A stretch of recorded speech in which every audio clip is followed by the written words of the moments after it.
Hey everybody, this is Alex Merced from alexmercedcoder.com. This is another video about learning how to use Django. And in this video, what I want to do is just kind of more give you a breakdown of what is in Django. So last time we installed it, you basically set up a virtual environment, we installed Django, we spun up a project, but let's talk about what's in it. So basically what happens is that you have the projects. This was project 1. And basically, there's always a folder that has the same name inside of it. That's really where all your project files are kind of. Okay. Manage.py is kind of like where all the commands come from and kind of fuels sending commands to Django to do some of its automated stuff. Now you'll notice that there's this database in there, db.sqlite3. SQLite is a portable sort of SQL database. What it is, it's really oftentimes meant for development. So this way you don't have to install like Postgres locally or MySQL locally. SQLite will spin up sort of a self-contained SQL database, so they're great for development. So you could use that if you want as your database. You don't have to. It's usually pretty useful during development, and then you can put in the details for your actual production database later on. But this way you have sort of a local database for your data. So that's what that's there for. I mean, you theoretically could use it for production, but oftentimes it's mainly used for development, SQLite specifically. So now if we go inside the project folder, you have some folders. These are just some cache files. I'm not quite sure what those do. This is init.py. This is just basically a file that has to be there so for Python to recognize something as a module. So that's just there. It's empty. Now, when you go to deploy, you're probably going to need to work with ASGI or WSGI in order to deploy your application. So that's what these files are there for. They just have all the commands so that way you can deploy using ASGI or WSGI. Cool. So really what it comes down to is just these two files so far. Okay, you have settings.py. This is where all your project settings are. Okay, and there's some important ones, such as like allowed hosts. Okay, that's basically what URLs are allowed to make requests to the server. Okay, installed apps. Okay, so basically it'll look for, essentially what this is going on here is that you'll have different apps in your project folder, and it'll look for a folder with the name of the app and pull in the different files that make up that app. Okay, this makes Django very modular, so other people could build out apps, basically features on their Django application, but then they can literally just use it in another Django application because they can just drag and drop the file if you built everything modularly. These are all your middleware. So this is kind of like all the little pieces of code that the request will go through before it hits the routes. Okay, so it does different things. Like you have security middleware that handles some security stuff. Session middleware is going to handle like session variables. Authentication middleware. Again, middleware is just basically anything that's run sort of between a request coming in and a response being sent out. Templates is just basically where does Django look for templates in your code. Okay, so that's those details are there. Where the WSGI file is, which is this file right here. Okay, so basically saying go inside the project 1 folder, find the WSGI file, which is this, and then do a look in there. Should be something called application, and there it is, application, which then is really just this function here. Okay, back to settings. Then there's databases. So see right now it's going to by default connect to this SQLite database that's right here.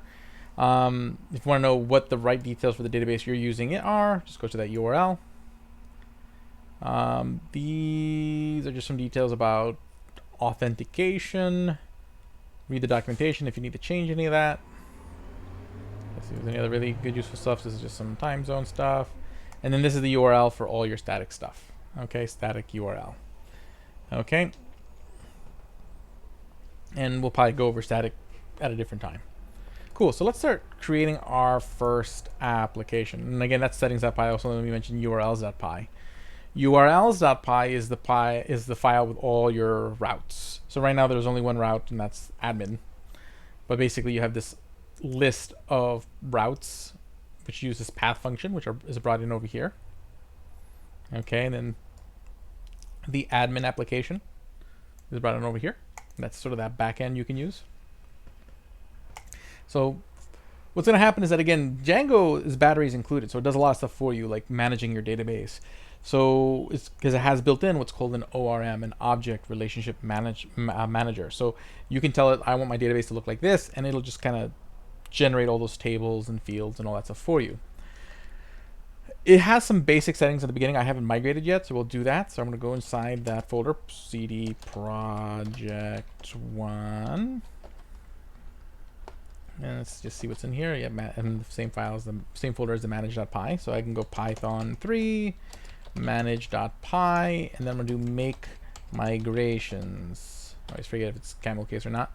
But make migrations, what it should do is just take a look to see if there's any pending migrations, meaning is there any files that dictate how the database should look like that have not been pushed up to the database. And the way usually migrations work under the hood, if you've ever worked with migrations in other frameworks before, is that it'll look at the files that would be migratable, and when it does the migration, it makes a little mark in the database. There's like a table in the database keeping track of what files they've migrated. So that way, the next time it makes the migration, only migrates the stuff that's outstanding. And then and then let's say you switch out a database and you switch it over to a new database. That database isn't going to have that table saying that all these migrations have happened. So then it'll just go through all the migrations. Okay, so it kind of has to follow. There's an art to it. But there's some initial ones. I haven't actually done any database stuff here yet, but it should just run some of the initial like admin migrations. So let me just do that. If I hit enter, oh, it complained. Oh, that's right. I need to be in my virtual environment. So work. I think we were working on from Django. Work on Django. Work on command not found. I think I need to source my thing. Where is that? Source. I have the command saved here somewhere. There we go. Every once in a while you gotta do this again. Sudo Control-Shift-B.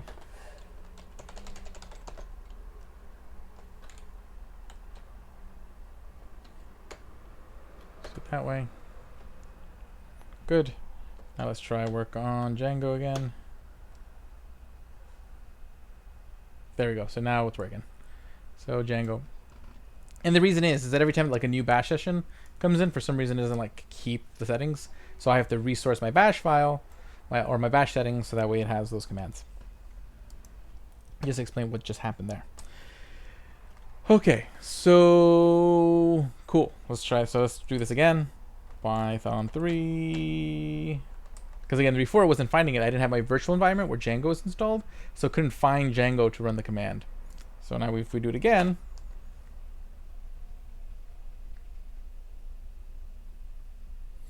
it's doing the thing. It says no changes detected, so everything is migrated. Good.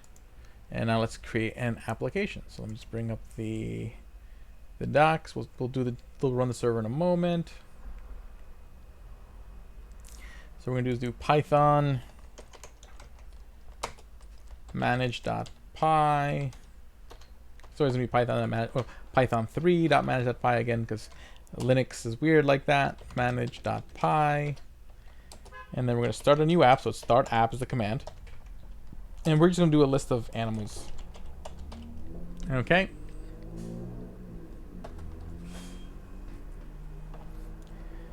Cool. Okay, so notice now a new folder's in here. So each app gets a folder. So there's a folder for the animals app, and it has its own admin file, okay, where you can register your models. Okay, we have, so basically our models is here's where we'll create the table. So we can design the table that's going to be animals. But then we want to make sure that we can edit it through our admin. So we'll register it through the admin here. This is just the file that kind of dictates that this app exists. This is for testing. We're not going to worry about that. And here are our views. Okay, so here's where we'll tell it where to go, which views will connect to any kind of routes and whatnot. Okay, and we'll kind of go from there. And then if we need to make any migrations, they'll show up here. Okay, so there's our migrations folder. Each app is going to have its own migrations because of, we make changes to the model. So let's create a model. So let's do that. Let me just bring this up. Okay.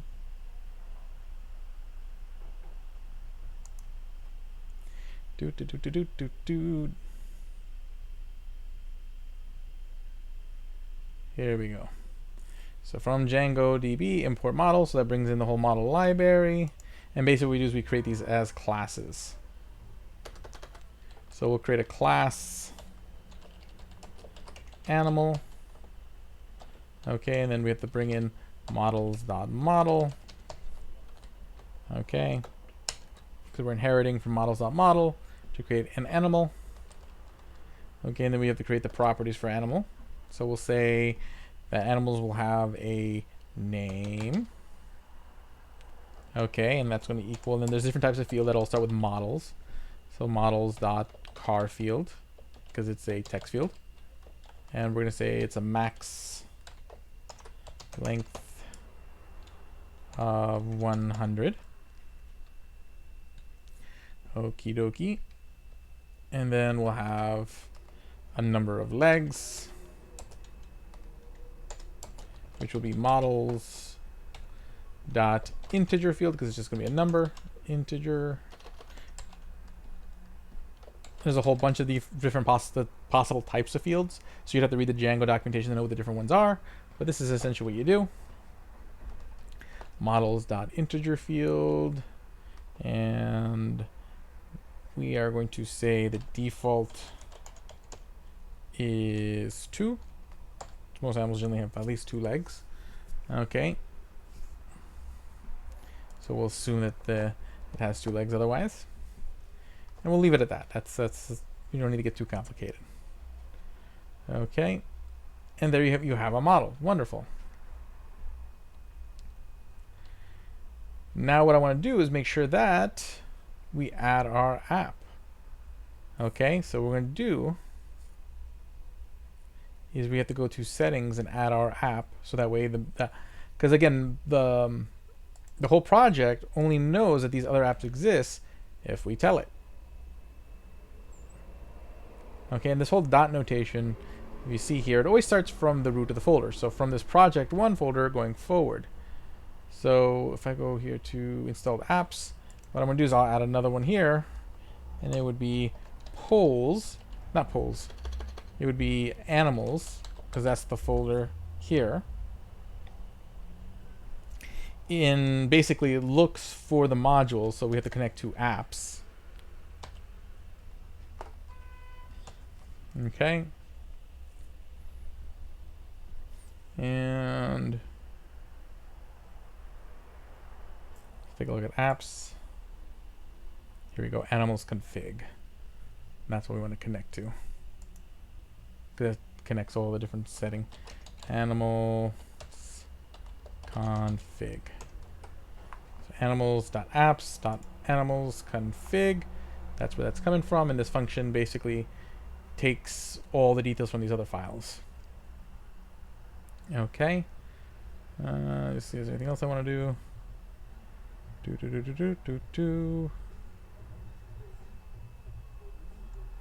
So we've activated the model there.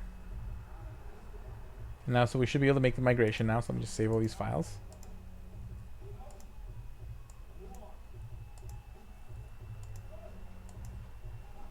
So now if I go over here and I try to do the migration thing, make migrations, it will pick up on that. See, and created migrations for animals. So now if I go into the migrations folder, see, now we have this first migration in there. And see, there it creates the information for it to like create the database and with all the right fields. Okay, so now if I want to actually add it to the database, then I would actually just, I think it's Python 3 manage.py,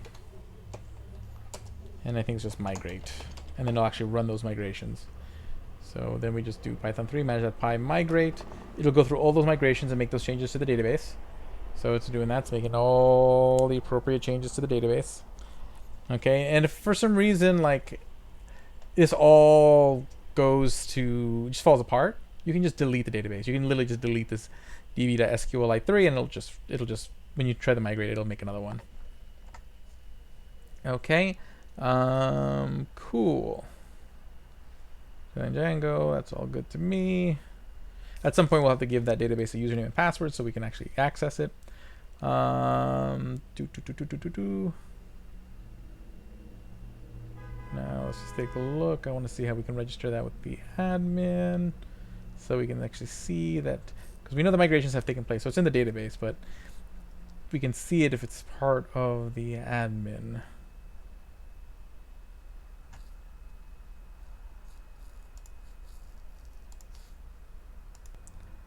Okay, so here's the stuff on the admin. Okay, so to make use of the admin, let's also just make sure that we have a user in the database. So we're going to do is we're going to do Python manage.py, well, Python 3 manage.py create super user, and this will create a user. Okay, so it's going to ask us for a username. I'll just use my name, test, and then it'll ask me for a password, test@test.com,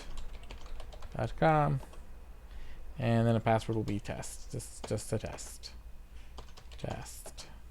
Oh, too short, must contain at least 8 letters. Fine, so we'll say test. Oh wait, password violation. Create the user anyways. Yes. Okay, cool. So the user is created. Wonderful. Now let's actually just run the server so you can see the admin panel. So let's see here. It's going to be Python 3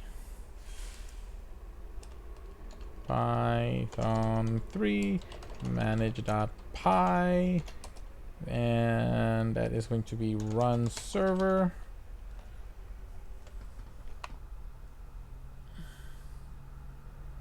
So that's running, and it's running on port 8000. So now I should be able to go over. Let me open up a new tab window. Bring that over. Local host 8000.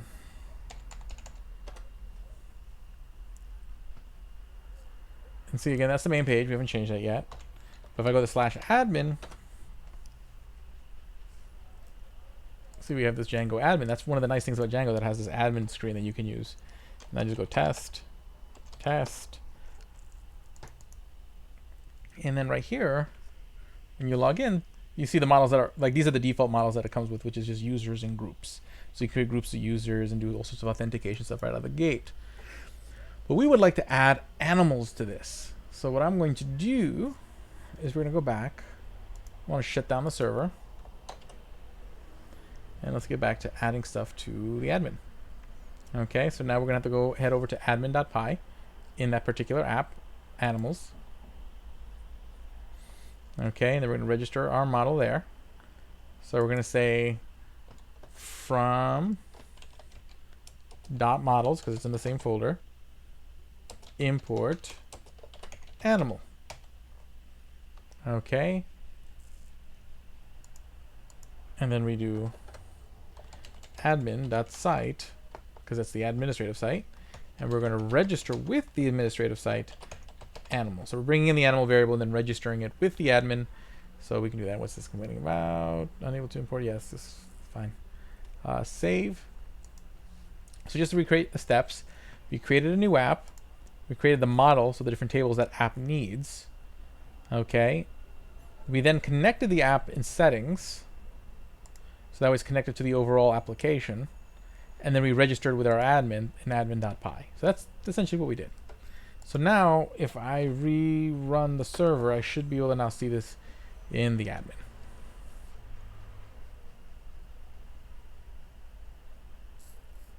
Okie dokie. So let's go back over here. Let me refresh. And see, now we see animals. And now I can actually add an animal.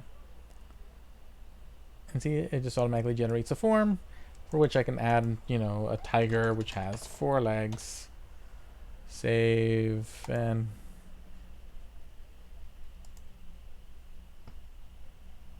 cool. And then you have one animal object. You can make some other changes there, so that way it shows the actual name, but I'm not going to get into that right now. Point is, now you see the basic of sort of generating your app. So now we have the data, And in the next video, we'll start talking more about views and actually creating views so that way you can actually take that data, make it visible for users to see and displayed in a way, not just through this sort of administrative, hey, let me just generate these things in a database kind of way. So I'll see you guys in the next video. Have a good one. Ciao.